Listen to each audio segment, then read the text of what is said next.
Bapak Ibu jemaat yang dikasihi Tuhan, kita akan mendengarkan renungan. Marilah kita bersatu di dalam doa. Kasih karunia dan damai sejahtera dari Allah Bapa kita dan dari anaknya Tuhan Yesus Kristus menyertai kamu. Amin.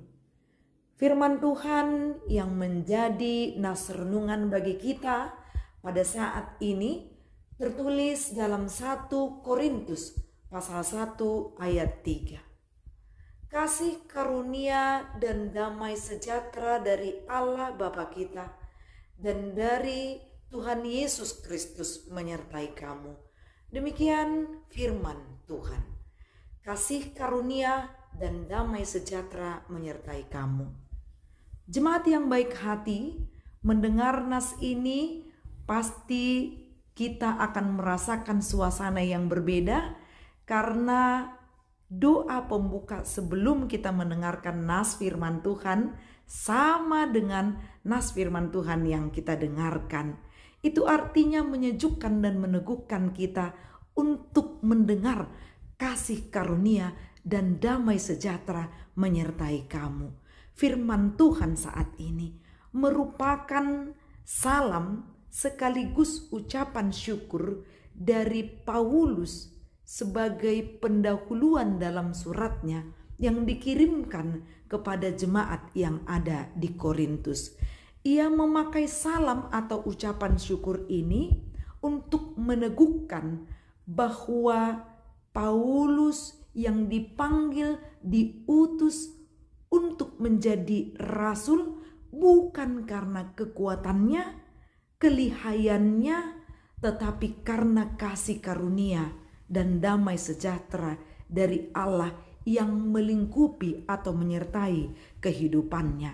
Selain itu, Paulus juga ingin meneguhkan iman orang-orang Kristen yang ada di Korintus karena imannya diombang-ambingkan.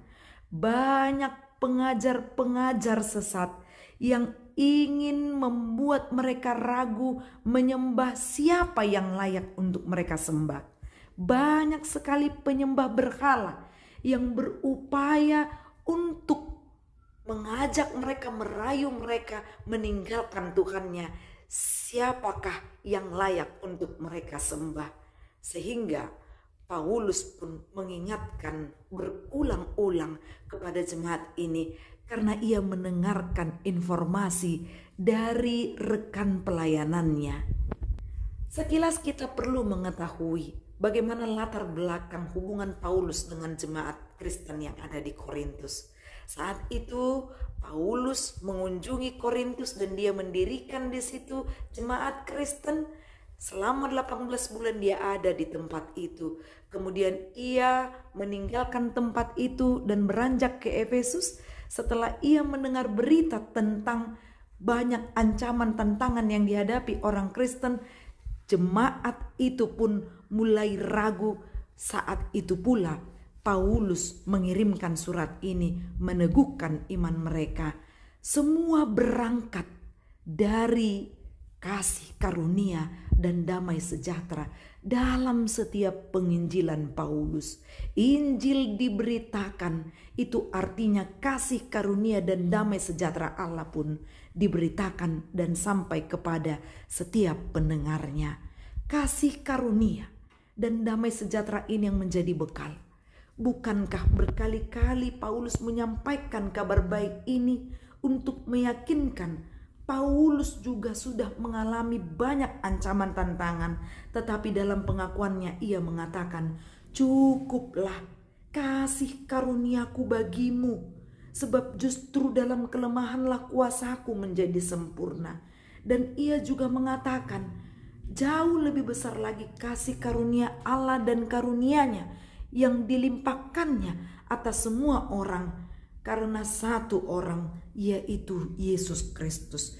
Betapa besar karunia Allah yang patut kita syukuri. Dengan pengorbanannya, ia mau rela mati di kayu salib. Bukankah kita patut untuk mensyukurinya? Apapun yang kita hadapi saat ini, kita diingatkan kasih karunia dan damai sejahtera Allah menyertai kita dalam setiap langkah kehidupan kita. Jangan ragu, tetaplah bersandar kepada Dia. Kita dapat melakukan apa saja saat ini yang berkenan di hadapan Allah, itu hanya karena kasih karunia dan damai sejahtera dari Allah Bapa kita dan dari anaknya Tuhan Yesus Kristus. Maka tetaplah jaga hatimu dalam setiap godaan yang membuatmu meninggalkan Allahmu. Tetapi tetaplah berpegang pada firman Tuhan.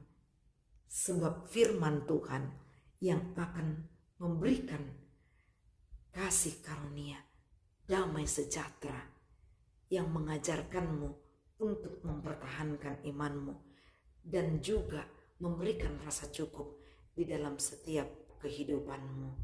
Amin. Marilah kita berdoa.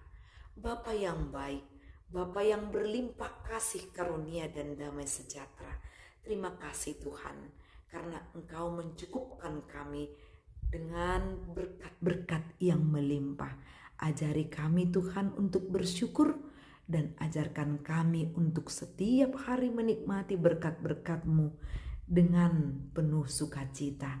Inilah doa permohonan kami dalam nama Kristus Yesus.